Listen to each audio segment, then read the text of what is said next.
حضرت جبار رضی اللہ تعالیٰ عنہ بیان کرتے ہیں، جب خندق کھودی گئی تو میں نے حضرت محمد صلی اللہ علیہ وسلم کو بھوکا پایا۔ اپنی بیوی کے پاس آیا اور پوچھا کہ تیرے پاس کچھ ہے، کیونکہ میں نے حضرت محمد صلی اللہ علیہ وسلم کو بہت بھوکا پایا۔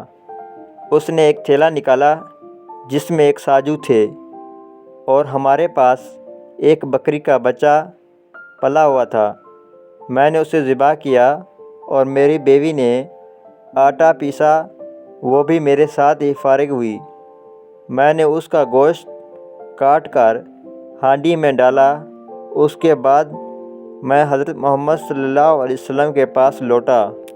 بیوی نے کہا، حضرت محمد صلی اللہ علیہ وسلم اور آپ کے صحابہ اکرام کے سامنے مجھے رسوا نہ کرنا، یعنی زیادہ آدمیوں کی دعوت نہ دینا۔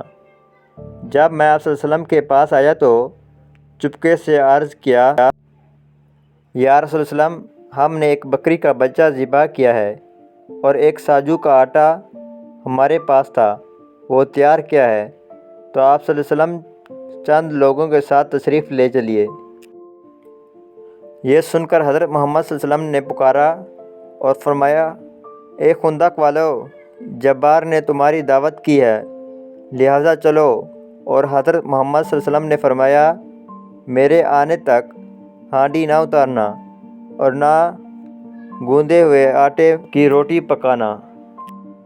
بالآخر اس نے گوندا ہوا آٹا نکالا۔ آپ صلی اللہ علیہ وسلم نے اس میں لعاب دھن ملا دیا اور برکت کی دعا کی، پھر ہانڈی میں لعاب دھن ملا دیا۔